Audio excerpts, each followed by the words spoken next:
Good morning students, welcome to अगेंस YouTube channel Saraswati senior secondary school Gudiyani. मैं आपका chemistry tutor विवेक यादव। तो जैसे कि बेटा हमने प्रीवियस पार्ट के अंदर पार्ट नंबर 4 में क्लासिफिकेशन डिस्कस की थी, जिसमें हमने लायोफोबिक लायोफिलिक सोल क्या होते हैं वो डिस्कस किए थे। आज हम आपके लिए नेक्स्ट जो पार्ट लेके आए हैं, उस नेक्स्ट पार्ट में जो हम डिस्कस करना चाह रहे हैं वो ये करना चाह रहे हैं। सबसे पहले तो इसी में ये है classification of colloidal based physical state of disperse phase and disperse medium, कि अगर हम डिस्पर्स फेज की और डिस्पर्स मीडियम की जो फिजिकल स्टेट लेते हैं तो उससे पर्टिकुलर जो कोलाइडल सिस्टम बन के आता है, जो कोलाइडल सोल बन के आता है वो क्या है। तो वो सारी बातें हम इसी के अंदर जानेंगे। तो इसी के लिए हमने एक टेबल को ड्रा कर रखा है, जिसमें हमने नोटिफाई कर रखा है डिस्पर्स फेज को और डिस्पर्स मीडियम। ये है टाइप ऑफ कोलाइड, कैसा कोलाइड उसके अंदर फॉर्मेशन होती है, and that will be the notify जो कर रखा वो है इसके एग्जाम्पल्स। तो आइए इनको हम डिस्कस करते हैं। क्या है ये?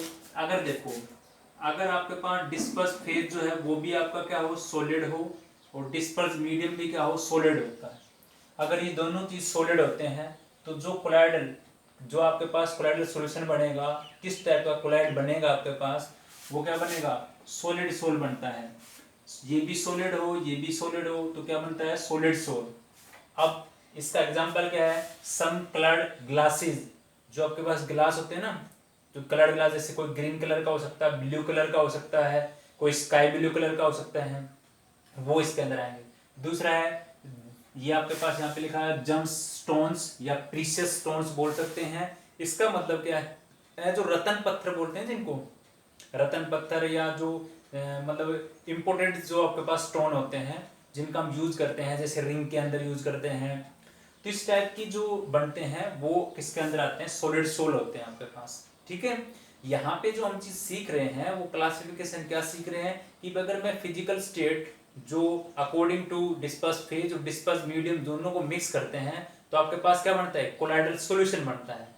और उस कोलाइडल सॉल्यूशन का किस टाइप का फेज बन के आएगा, कैसा बन के आता है, और क्या उसके एग्जाम्पल है, वो इसी के अंदर आते हैं। तो ये हमने पहला सीखा है सम कलर्ड ग्लासेस, या आपके पास जम स्टोन या प्रीशियस स्टोन भी आप बोल सकते हो उसी के अंदर। तो that will the explain to classify solid, solid से क्या बन गया, सॉलिड सोल बन गया। उसके बाद आपके पास नेक्स्ट है ये डिस्पर्स फेज, तो आपके पास क्या हो, सॉलिड हो, और डिस्पर्स मीडियम आपके पास क्या हो, लिक्विड होता है। तो यहाँ पे जो सोल बनेगा पर्टिकुलर, तो ये एक टाइप का सोल बनता है। सोल कैसा बन सकता है, जिसका एग्जांपल हमने बताया, जैसे पेंट है आपके पास, या FeOH थ्राइस का सोल होगा आपके पास। FeOH थ्राइस, ये फेरिक हाइड्रोक्साइड है आपके पास, Fe है, ये क्या है, OH का थ्राइस है, या आप सेल फ्लूइड बोल सकते हो।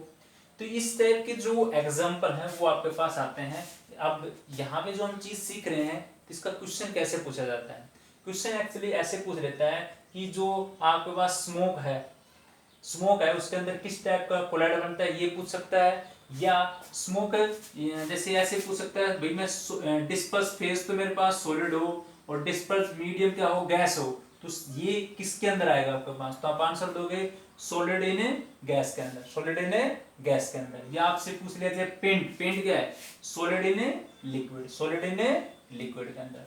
और दूसरा ध्यान रखना, जो मीडियम है वो हमारे पास ज्यादा अमाउंट में होता है और जो डिस्पर्स फेज है वो कम अमाउंट के अंदर है। तो इसी तरह जैसे देखो पेंट है, पेंट के अंदर लिक्विड पोर्शन ज्यादा होता है और जो सॉलिड पोर्शन है वो क्या है, कम है उसके अंदर। उसके बाद जैसे सॉलिड गैस है, अब जी ये क्या बनता है, एरोसोल। और ये कई बार पूछा भी जाता है एग्जाम के अंदर कि एरोसोल के अंदर सॉलिड जो किसका काम करता है, डिस्पर्स फेज का, और डिस्पर्स मीडियम का कौन काम करता है, गैस। तो उससे बनता है एरोसोल, मतलब स्मोक है, डस्ट है, धुआं है या धूल है आपके पास।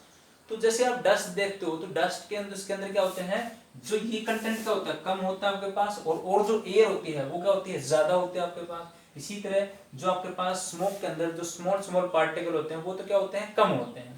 और ये क्या होता है, गैस, ये क्या होती है, हायर अमाउंट में होती है आपके पास। तो डिस्पर्स मीडियम ज्यादा अमाउंट में, ये क्या कम अमाउंट के अंदर। ठीक है, उसके बाद आपके पास आता है जैसे लिक्विड। अब हमारे पास ये पहले फर्स्ट टर्म हमारे पास क्लियर आउट हो चुकी है। सॉलिड के केस में 3 बनाते हैं हम, तो मैंने सारा डिस्पर्स फेज सॉलिड लिया था, उसके कॉरस्पॉन्डिंग एक बार सॉलिड, एक बार लिक्विड, एक बार गैस लिया है। इसी तरह नेक्स्ट हम करते हैं लिक्विड लिक्विड लिक्विड। अब की बार मैंने लिक्विड लिया, लिक्विड को कोरस्पोंडिंग किस में लिया है, सॉलिड के, लिक्विड को कोरस्पोंडिंग लिया लिक्विड के, लिक्विड को कोरस्पोंडिंग लिया गैसेज के। जब लिक्विड को सॉलिड के साथ लेते हैं तो यहाँ पे बनता है जेल। क्या बनता है, जेल बनता है। तो जैसे आपके पास चीज, बटर या जेली, ये सभी एग्जांपल किसके अंदर कंसीडर होंगे, आपके लिक्विड इन सॉलिड के अंदर। जहां लिक्विड क्या है, डिस्पर्स फेज है, और जो आपके पास सॉलिड क्या है, डिस्पर्स मीडियम है आपके पास। ठीक है, तो आपके पास क्या बनता है, जेल। तो चीज, बटर, जेली, ठीक है, ये सभी एग्जांपल किसके अंदर कंसीडर होंगे, इसके अंदर कंसीडर होंगे। उससे अगला है डिस्पर्स फेज आपका लिक्विड हो, डिस्पर्स मीडियम आपका लिक्विड, मतलब दोनों चीज लिक्विड लिक्विड फॉर्म के अंदर, तो हमेशा क्या बनता है, इमल्सन बनता है। ये भी काफी बार पूछा जाता है इमल्सन। तो उसमें जैसे मिल्क है, हेयर क्रीम है आपके पास, ठीक है, जो जेल के रूप में आती है, तो वो एग्जांपल किसके अंदर आएंगे आपके पास है, वो आपके एग्जांपल होंगे किसके, लिक्विड लिक्विड के। ठीक है, जिसके अंदर दोनों फेज है, डिस्पर्स फेज भी लिक्विड है और डिस्पर्स मीडियम भी क्या है आपका, लिक्विड है। उसके बाद है लिक्विड गैस का। जैसे देखो एक दो एग्जांपल, सॉलिड गैस होता है तो भी एरोसोल बनता है, और अगर आपके पास लिक्विड गैस होता है तो भी क्या बनता है, एरोसोल बनता है। जैसे fog, mist, cloud, fog, mist और क्लाउड, ये इस टाइप का। या इंसेक्टिसाइड स्प्रे, इंसेक्टिसाइड स्प्रे जो हम क्या करते हैं, खेतों के अंदर करते हैं, जो अलग अलग आपके पास, जैसे मान लो ये कोई एनपीके की हो सकती है आपके पास, ठीक है, जो आजकल जो बाजरा होता है उसके अंदर करते हैं, ठीक है, या कोई भी खरपतवार है उसके लिए करते हैं, तो स्प्रे करते हैं। वो क्या होती है आपके पास, लिक्विड, जो किस टाइप का होता है, एरोसोल होता है। टाइप ऑफ कोलाइड कैसा है, एरोसोल। और आपके पास जो एग्जांपल है फॉग, मिस्ट, क्लाउड, और एक एग्जांपल और भी हो सकता है इंसेक्टिसाइड स्प्रे। उसके बाद गैस, गैस, अगर दो चीज कभी भी गैस और गैस का बनता है तो कोई कोलाइडल सिस्टम नहीं बनता है, कोई कोलाइडल सॉल्यूशन नहीं बनता आपके पास। तो एक ध्यान रखेंगे, गैस गैस में कुछ नहीं बनता, नो कोलाइडल सिस्टम बोल सकते हैं, या नो कोलाइडल सॉल्यूशन। एक आपके पास है, जैसे हमने देखा gas solid, gas in solid, gas in solid, तो बनता है सॉलिड सोल। क्या बनता है आपके पास, सॉलिड सोल बनता है। तो उसका एग्जांपल क्या है, जैसे फोम, रबर, फोम है आपका, या क्या है, रबर है आपका, ठीक है। तो ये एग्जांपल किसके आएंगे आपके पास, ये एग्जांपल किसके हैं, जो गैस इन सॉलिड। उसके बाद है गैस इन लिक्विड, तो यहाँ पे टाइप ऑफ कोलाइड बनता है, वो फोम बनता है। जैसे fourth whip cream, whip cream मतलब जैसे मलाई फेंट देते हैं ना, मलाई जैसी क्रीम हो जाती है, पतली पतली बिल्कुल, तो व्हिप क्रीम होगी, फोर्थ हो गया, ठीक है। ये किसके एग्जांपल हैं, गैस इन लिक्विड के अंदर, गैस इन लिक्विड के अंदर, ठीक है। तो ये आपको बस इस टेबल से ही जो एग्जांपल है उनको याद रखना है। उस एग्जांपल से आपको आइडेंटिफाई हो जाएगा, सॉलिड इन सॉलिड होता है तो सॉलिड सोल, तो ये एग्जांपल आएंगे। सॉलिड इन लिक्विड होता है तो ये एग्जांपल आएंगे। सॉलिड इन गैस है तो ये एग्जांपल आएंगे। ज्यादातर एग्जाम के अंदर जो पूछे गए हैं वो इस टाइप के दो, एक तो ये पूछा जाता है ज्यादातर सॉलिड गैस का, और एक आपके पास लिक्विड गैस का, एक लिक्विड लिक्विड इमल्सन, ये भी पूछ लिया जाता है काफी बार, ठीक है। तो ये आपके पास थे इसके एग्जांपल, ठीक है। इसी के अंदर आपके पास इसमें एक होता है जैसे एल्कोसोल, एक होता है हाइड्रोसोल, एक होता है बेंजोसोल। जैसे मैंने तीन नाम बोले हैं, एक मैंने बोला एल्कोसोल, एक मैंने बोला हाइड्रोसोल, एक मैंने बोला बेंजोसोल, जिसमें जो आपका डिस्पर्जन मीडियम क्या हो, बेंजीन हो। हाइड्रोसोल जिसमें डिस्पर्जन मीडियम वाटर हो। अल्कोसोल जिसमें डिस्पर्जन मीडियम अल्कोहल हो आपके पास, ठीक है। तो वो भी हम तीनों बता देंगे आपको। ये जो हमने राइट डाउन इधर कर रखा है, ये क्या है, मैं क्लासिफिकेशन कर रहा हूँ जो मेरा जो डिस्पर्स पार्टिकल था उसके अकॉर्डिंग। तो उसके अंदर हमारे पास तीन टाइप के कोलाइड बनते हैं, एक होता है मल्टी, एक मैक्रो, और एक होता है एसोसिएटेड कोलाइड, ठीक है। कि जो आपका पास डिस्पर्स फेज था उसमें जो पार्टिकल हैं उसके अकॉर्डिंग तीन क्लासिफिकेशन होते हैं हमारे पास। एक है मल्टी मोलिकुलर कोलाइड, एक है मैक्रोमोलिकुलर कोलाइड, और एक होता है एसोसिएटेड कोलाइड। तो इनको भी देखेंगे पहले, उससे पहले आपने शायद ये सारी चीजें आपको क्लियर आउट हो चुकी होंगी जो हमने आपको बताया है क्या क्या इसके अंदर। एक बार अच्छी से तरीके से देख ले, फिर हम उसकी तरफ चलेंगे कि जो आपके पास क्लासिफिकेशन है।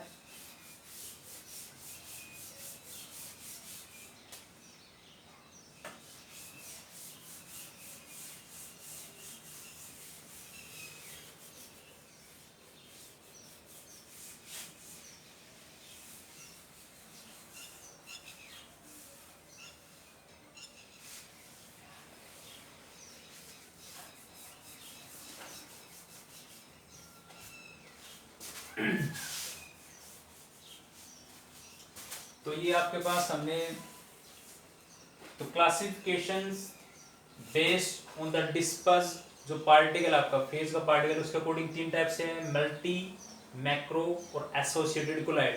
तो देखो सबसे पहला है multi molecular colloid. Multi molecular colloid के अंदर क्या होता है, हम एग्रीगेशन करते हैं। किससे एग्रीगेशन करते हैं? एटम्स का और मॉलिक्यूल्स का। और जो एटम मॉलिक्यूल्स हम इसमें लेते हैं उनका साइज जो डायमीटर जो उनका साइज है वो लेस देन 1 नैनोमीटर होता है, मतलब 1 नैनोमीटर से भी छोटा।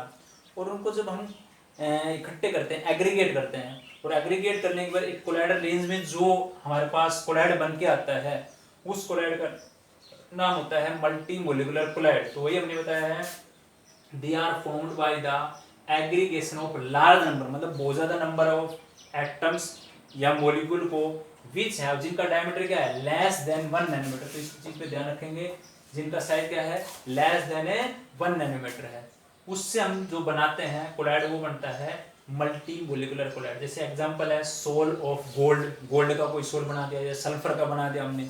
जैसे सल्फर के अंदर क्या होते हैं S8 ऐसे होते हैं ना, तो ये S8 क्योंकि इसकी जो स्ट्रक्चर होती है वैसे क्राउन लाइक स्ट्रक्चर होती है ऐसे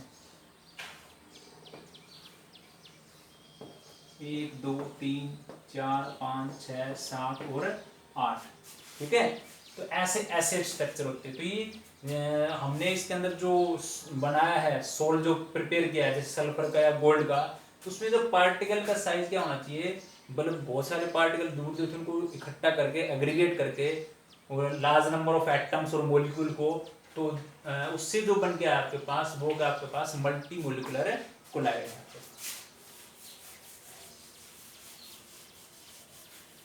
दूसरा है मैक्रो मोलिक्यूल, जैसे नाम से मैक्रो, मैक्रो का मतलब बड़ा, तो बड़े का मतलब क्या है, ये इस टाइप के जो मैक्रो मोलिकुलर कोलाइड आपके पास वो they are the molecule of large size. इसके अंदर जो मोलिकुलर जो भी मोलिक्यूल होते हैं उनका साइज बड़ा होता है, और बड़े का मतलब ये मैक्रो मोलिक्यूल से बनते हैं। जैसे इसके एग्जांपल प्रोटीन है, स्टार्च है, प्रोटीन, स्टार्च, सेलुलोज, ठीक है, या आपके पास polymer like rubber, nylon etcetera. ये सभी एग्जांपल किसके हैं मैक्रो मोलिक्यूल। तो जो किससे बनते हैं, they are formed by the molecule of large size. जो मोलिक्यूल के लार्ज साइज होते हैं जो एक पॉलीमेरिक चेन के अंदर होते हैं उनसे बनता है आपके पास, क्योंकि इसके अंदर भी पॉलीमेरिक चेन होती है अल्फा अमीनो एसिड की। इसके अंदर किसके होते हैं ग्लू, ये जो आपके पास है स्टार्च है इसमें किसकी होती है ग्लूकोज की, सेलुलोज है इसमें भी किसकी होती है ग्लूकोज की। बस इसमें चेंजमेंट ये अल्फा ग्लूकोज होता है, और सेलुलोज के अंदर जो होता है वो कौन सा होता है बीटा ग्लूकोज होता है। तो इसके अंदर एक पॉलीमेरिक लंबी चेन है, इसलिए इनका मोलिकुलर साइज क्या है लार्ज है, उससे बनता है आपके पास कौन मैक्रो मोलिकुलर कोलाइड। एक आपके पास एसोसिएटेड कोलाइड, इसके अंदर क्या है they are formed by the aggregation of large number of ion in concentrated solution. कहते हैं कि इस टाइप के जो एसोसिएटेड, एसोसिएटेड का मतलब जैसे एक चीज को जोड़ना। तो पहले हम नॉर्मली क्या लेते हैं, जैसे हमने लो कंसंट्रेशन पे लिया, जो हमारा डिस्पर्जन मीडियम था उसको हमने लो कंसंट्रेशन पे लिया, तो हमारे पास एक नॉर्मल टाइप का इलेक्ट्रोलाइट बन गया, या कोई स्ट्रॉन्ग भी बन सकता है। फिर हमने उसकी कंसंट्रेशन को इंक्रीज कर दिया, तो हाई कंसंट्रेशन पे किया हमने उसको, तो उस कंडीशन पे जो कोलाइडल रेंज के अंदर जो कोलाइड बन के आता है आपके पास वो कौन होता है एसोसिएटेड कोलाइड। जैसे इसका एग्जांपल है सोप सोल हो गया, डिटर्जेंट हो गया आपके पास, ठीक है, सोप का सोल हो गया, डिटर्जेंट का हो गया आपके पास। तो they are formed by of aggregation of large number of ion in concentrated solution. जो आयन है वो किसमें किसके कॉरस्पॉन्डिंग हो रहे हैं आपके पास है इन कंसंट्रेटेड सॉल्यूशन, और वो सॉल्यूशन किसका हो सकता है सोप का हो सकता है, डिटर्जेंट का हो सकता है। तो यहाँ पे जो हमने तीनों जो डिस्कस किए हैं, तो सबसे ज्यादा इंपॉर्टेंट क्या है इन तीनों का एग्जांपल। इन तीनों का एग्जांपल पता होना चाहिए आपको। जैसे मैंने बताया आपको मल्टी मोलिकुलर के अंदर sol of gold, sol of sulphur होगा आपके पास, ठीक है। उसके बाद हमने जो मैक्रोमोलिकुलर है उसके अंदर जितने भी पॉलीमर है जैसे लाइक रबर है या नायलॉन है, प्रोटीन है, सेलुलोज है, स्टार्च है, ये सभी किसके अंदर आएंगे आपके मैक्रोमोलिकुल के अंदर। उसके बाद थर्ड नंबर जो आपके पास है एसोसिएटेड कोलाइड, जिससे किससे बना है large number of ion in concentrated solution, ये एग्रीगेशन से। उसके अंदर क्या है, सोप का सोल हो गया आपके पास, या किसका वो डिटर्जेंट का सोल हो गया, ठीक है। तो उससे आपके पास बनता है एसोसिएटेड कोलाइड। तो आई थिंक हमने ये सारी बातें, अच्छा इसके अंदर एक एक एग्जांपल अगर और भी आप पॉइंट डिस्कस करना चाहते हैं, तो जो फर्स्ट वाला जो आपके पास है उसके अंदर क्या होता है, वीक वंडर वाल फोर्स होती है।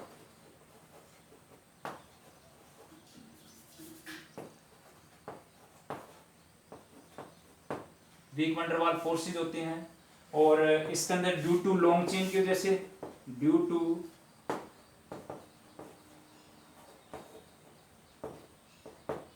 long chain having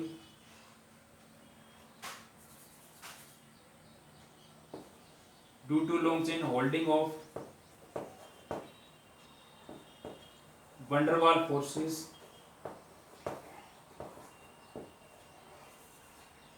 comparatively stronger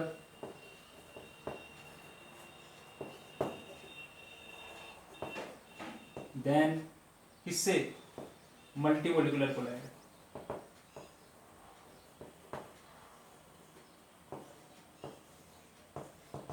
इसके अंदर भी लॉन्ग चेन की वजह से जो, किसकी वजह से होता है, उसके अंदर भी वंडर वाल फोर्स होता है, बट इसके कंपैरिजन क्या है, ज्यादा है।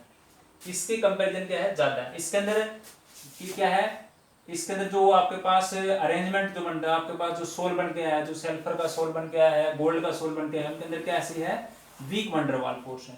और जो थर्ड वाला है उसके अंदर तो क्या थी, हाई कंसंट्रेशन थी। तो हाई कंसंट्रेशन की वजह से जो वंडर वाल फोर्स है वो क्या होती है, स्ट्रॉन्ग होती है।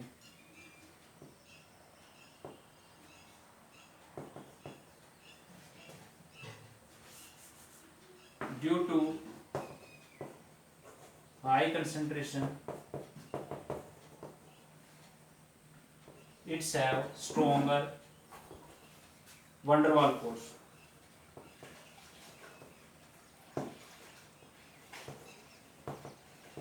हाई कंसंट्रेशन की जैसे इसमें क्या है, सबसे stronger van der Waals force है। इसका मोलिकुलर मास जो है वो कम होता है, इसका हाई होता है, और इसका जनरली हाई होता है। इसका मोलिकुलर मास क्या है, लो है, इसका हाई है, इसका जनरली हाई होता है, ठीक है। तो ये बातें ध्यान रखेंगे कि हमने डिफरेंशिएट को क्लियर आउट कर लिया है। मैंने बताया था इसके अंदर जो सोल ऑफ गोल्ड है, सल्फर है, इनके बीच के अंदर जो फोर्स, इंटरेक्शन का फोर्स होता है पार्ट एटम्स और मॉलिक्यूल के बीच में, वो कैसा होता है, वीक वंडर वाल फोर्स। दूसरा, मैक्रोमोलिक्यूल जो पॉलीमर से बना है, पॉलीमर से बना है तो उसके अंदर क्या है, लॉन्ग चेन, एक यूनिट भी आएगा हमारे पास पॉलीमर, उसमें हम डिस्कस करेंगे इन बातों को भी। उस लॉन्ग चेन की वजह से जो लॉन्ग चेन होल्डिंग कैसे है, वंडर वाल फोर्स से, और वो वंडर वाल फोर्स कंपैरेटिवली क्या है, स्ट्रॉन्गर है। किससे स्ट्रॉन्गर है, इस मल्टीमोलिकुलर कोलाइड से। तीसरा, इसमें हाई कंसंट्रेशन की वजह से वंडर वाल फोर्स जो अट्रैक्शन हमारे पास वो क्या है, कंपैरेटिवली सबसे स्ट्रॉन्गर है, इसके अंदर सबसे ज्यादा, ठीक है। तो ये हमने तीनों जो क्लासिफिकेशन की, classification on the base of disperse particle, जो डिस्पर्स पार्टिकल का नाम हमारा डिस्पर्स फेज है, उसके अकॉर्डिंग हमने तीन टाइप के कोलाइड को डिस्कस किया है। एक किया है मल्टी, एक है मैक्रो, एक है एसोसिएटेड कोलाइड, ठीक है। तो ये बातें हमने अब तक की डिस्कस कर चुके हैं। तो आई थिंक एक बार इसको अच्छी तरीके से देख लें, फिर हम एक दो बातें और आगे नेक्स्ट डिस्कस करते हैं।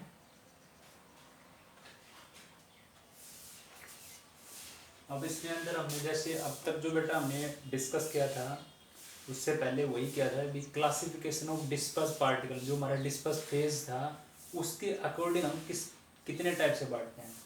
तो जो हमारा पार्टिकल है उसके अकॉर्डिंग हमने इसको तीन टाइप से बांटा है, एक मल्टी, एक मैक्रो, एक एसोसिएटेड कोलाइड, ठीक है। अब हम आगे, मैं अभी आपको बताया जैसे कि मैं जैसे बोलूँ अल्कोसोल, तो आपके पास एल्को जो सोल है उसके अंदर जैसे, या मैंने बोला हाइड्रोसोल, तो जो अल्कोसोल है उसके अंदर क्या होता है, जो अल्कोहल है वो किसकी तरह काम करेगा, as an a dispersion medium की तरह काम करेगा। किसकी तरह काम करेगा, डिस्पर्जन है मीडियम।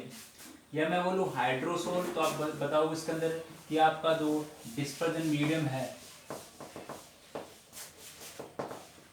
वो कौन, आपका वाटर है। डिस्पर्जन मीडियम कौन है, वाटर है। या हम बोले एरोसोल, तो अभी हमने देखा जैसे गैस, तो एरोसोल में कौन है, गैस किसका काम कर रही है, आपका डिस्पर्जन है मीडियम का काम कर रही है। जो गैस आपकी वो किसका काम कर रही है, डिस्पर्जन है मीडियम का। जैसे हमने एग्जांपल देखे थे, स्मोक है, डस्ट है, या आपसे पास बोले बेंजोसोल, तो वहां पे डिस्पर्जन मीडियम कौन है, बेंजीन है। काफी बार पूछा गया एग्जाम के अंदर कि जो बेंजोसोल है उसके अंदर डिस्पर्जन मीडियम क्या है, बेंजीन है। एरोसोल उसके अंदर डिस्पर्जन मीडियम कौन है, गैस है। हाइड्रोसोल है, इसमें डिस्पर्जन मीडियम कौन है, वाटर है। एल्कोसोल है, उसके अंदर डिस्पर्जन मीडियम कौन है, एल्कोहल आपका, कौन आपका, एल्कोहल। ठीक है, तो ये चीज ध्यान रखेंगे आपके पास। उसके बाद इसमें एक छोटी सी डेफिनेशन आपके पास, जैसे एक आपके पास होता है क्राफ्ट टेम्परेचर और एक होता है CMC, क्रिटिकल मिसेल्स कंसंट्रेशन, या मिसेल्स क्या होती हैं। तो सबसे पहले मिसेल्स जो हमारे पास क्या होती हैं, जब जैसे एग्रीगेट करते हैं आपके पार्टिकल, तो उससे जो बनती है उसको क्या बोलते हैं, मिसेल्स बोलते हैं। और ये क्लीजिंग एक्शन ऑफ सोप के अंदर आपने 10th क्लास के अंदर भी देखते हो कि मिसेल्स ऐसे होती हैं, ऐसे स्टेप से,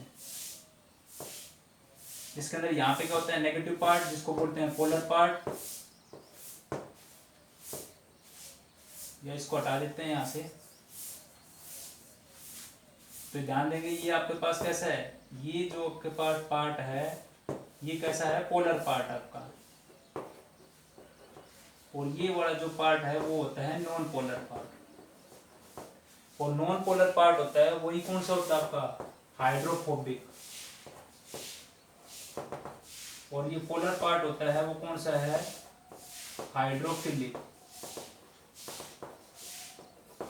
ये कौन सा है, हाइड्रोफिलिक पार्ट जो पोलर पार्ट है बेटा, और नॉन पोलर पार्ट कौन सा है, हाइड्रोफोबिक। जैसे हमारे पास इसी के अंदर जैसे आपके पास सोडियम स्टीरेट हो गया, जैसे C17H35 COO नेगेटिव और Na पॉजिटिव, ये क्या बनेगा आपके पास, सोडियम स्टीरेट। जब in the presence of water लेंगे तो कैसे टूट जाएगा ये, C17H35 CO negative, COO negative plus Na positive, plus Na positive. मतलब ये अब यहाँ पे, क्योंकि ये आपके पास क्या है, अपोजिट चार्ज के बीच में क्या है, इंटरेक्शन आपके पास, बॉन्डिंग आपके पास इसके अंदर। जैसे आप वाटर इसके अंदर डालोगे तो इसके अंदर क्या कर देगा, इसको ब्रेक कर देगा ऐसे। तो इसमें जो ये वाला पार्ट था C17H35, इसी से क्या बन रहा है आपकी नॉन जो पोलर पार्ट है, ये मैंने नॉन पार्ट लिख दिया, नॉन पोलर पार्ट लिखेंगे यहाँ पे, non polar, non polar part जिसको हम क्या बोल लेते हैं, हाइड्रोफोबिक। ठीक है, जो वाटर से क्या करता है, हेट करता है। ये वाला जो पार्ट है वो वाटर से हेट करता है, और जो नेगेटिव चार्ज वाला है ये वाटर से क्या करता है, लविंग करता है। इसलिए वाटर कहाँ है, इसके सराउंडिंग के अंदर है, वाटर कहाँ है, इसके सराउंडिंग के अंदर। और यहाँ पे क्या है आपकी ग्रीसीज है, ऑयल और ग्रीसीज है, यहाँ पे क्या है, ऑयल और ग्रीसीज पार्टिकल है। और इस जो एनायनिक पार्ट है, ये जो एनायनिक पार्ट है, पोलर पार्ट जिसको हम बोलते हैं, उसके सराउंडिंग कौन आपके, अराउंड में कौन आपका, वाटर मॉलिक्यूल है। ओके, तो जैसे ही लार्ज मॉलिक्यूल एग्रीगेट करते हैं तो उससे क्या बनता है आपके पास, मिसेल्स की फॉर्मेशन होती है। अब दो बातें हैं, एक होता है क्राफ्ट टेम्परेचर और एक होता है क्रिटिकल मिसेल्स कंसंट्रेशन। तो ध्यान रखेंगे, जो the formation of micelle take place only about a particular temperature, जो किसी पर्टिकुलर टेम्परेचर पे बनती है, जिसको हम बोलते हैं क्राफ्ट टेम्परेचर, जिसको हम TK, ये देखो T का मतलब टेम्परेचर है, K का मतलब क्राफ्ट है, तो क्राफ्ट टेम्परेचर उसको हम बोलते हैं। मिसल क्रिटिकल मिसल कंसंट्रेशन, बस चेंजमेंट वही है। यहाँ पे जो डेफिनेशन दी, the formation of micelle take place only about a particular concentration. भाई अगर किसी पर्टिकुलर टेम्परेचर पे होती है तो क्राफ्ट टेम्परेचर बोलेंगे, और पर्टिकुलर कंसंट्रेशन पे है तो क्या बोलते हैं, क्रिटिकल मिसेल्स कंसंट्रेशन। ये काफी बार एग्जाम में पूछी गई है, define Krafft temperature, define Krafft temperature. तो आप बताओगे the formation of micelles take place about only a particular temperature. तो पर्टिकुलर टेम्परेचर पे है तो that will represent the Krafft temperature, and particular concentration तो they will be represent critical micelles concentration. और जैसे ही जो स्मॉल पार्टिकल थे हमारे पास, हाई कंसंट्रेटेड पार्टिकल थे, वो एग्रीगेट होते हैं तो उससे क्या बनते हैं, फॉर्मेशन ऑफ मिसेल्स बनती है। ठीक है, तो ये हमारे पास छोटी छोटी टर्म थी, क्राफ्ट टेम्परेचर क्या है, क्रिटिकल मिसेल्स कंसंट्रेशन क्या है, और मिसेल्स क्या होती है। ठीक है, अब हमने यहाँ तक जो चीजें डिस्कस की है, यहाँ तक हमने जो भी आपके पास कोलॉइड था, कैसे आपके पास उसकी क्लासिफिकेशन है, वो सब चीज सीख चुके हैं। अब हम सीखेंगे प्रिपरेशन ऑफ कोलाइड। कोलाइड को प्रिपेयर हम काफ़ी तरीके से करते हैं, केमिकल मेथड से भी करते हैं, पेप्टाइजेशन से भी करते हैं, तो अलग अलग मेथड है, उनको अब हम डिस्कस करेंगे। अब तक हमने इनकी क्लासिफिकेशन वगैरह डिस्कस की थी। पहले हम इसको प्रिपेयर करेंगे कोलाइड को, और फिर हम उसकी प्यूरिफिकेशन करेंगे। बनाने के बाद उसको प्यूरिफाई करने के कौन कौन से तरीके हैं, जैसे हम उसमें यूज करेंगे डायलिसिस, ठीक है, अल्ट्रा फिल्ट्रेशन, अल्ट्रा सेंट्रीफ्यूगेशन, तो ये सभी हम टर्म हमारे पास बाद में आएंगी। सबसे पहले हम अब इसके जो नेक्स्ट टॉपिक हम डिस्कस करना चाह रहे हैं वो हमारे पास है preparation of colloid, preparation of colloid, ठीक है। और इससे पीछे हमने जो सीख चुके हैं उसके अंदर हमने एक केस के अंदर तो साइज के अकॉर्डिंग 3 टाइप डिस्कस की थी, ट्रू, सस्पेंशन और कोलाइड, ठीक है। फिर उसके अंदर हमने जो किस टाइप के सोल बनते हैं, कैसा सोल, जब आपका डिस्पर्स फेज और डिस्पर्स मीडियम के बीच में जो इंटरेक्शन है उससे जो बनता है वो लायोफिलिक, लायोफोबिक। फिर उसके बाद हमने सीखा था क्लासिफिकेशन बेस्ड ऑन जो डिस्पर्स पार्टिकल है या डिस्पर्स जो फेज है आपके पास, उस पार्टिकल का फेज के अकॉर्डिंग किस टाइप के कोलाइड बनते हैं, डिस्पर्स फेज के जो पार्टिकल हैं उसके अकॉर्डिंग कितनी क्लासिफिकेशन। तो 3 टाइप की जो हमने डिस्कस की है, मल्टी, मैक्रो और एसोसिएटेड कोलाइड, ओके। फिर उसके बाद हमने ये जो टर्म थी ये बिल्कुल इजी सी है। अगर अल्कोसोल है वहां पे डिस्पर्जन मीडियम अल्कोहल है, हाइड्रोसोल है वहां पे वाटर है, बेंजोसोल है वहां पे बेंजीन है, और एरोसोल है वहां पे डिस्पर्जन मीडियम कौन है, गैस आपके पास। और ये छोटी छोटी डेफिनेशन थी, क्राफ्ट टेम्परेचर और क्रिटिकल मिशेल्स कंसंट्रेशन। तो आई थिंक यहाँ तक की सभी बातें आपको क्लियर हो चुकी होंगी। अब हम अपने नेक्स्ट टॉपिक तरफ बढ़ते हैं, प्रिपरेशन ऑफ कोलाइड, ठीक है। तो अब वो डिस्कस करेंगे।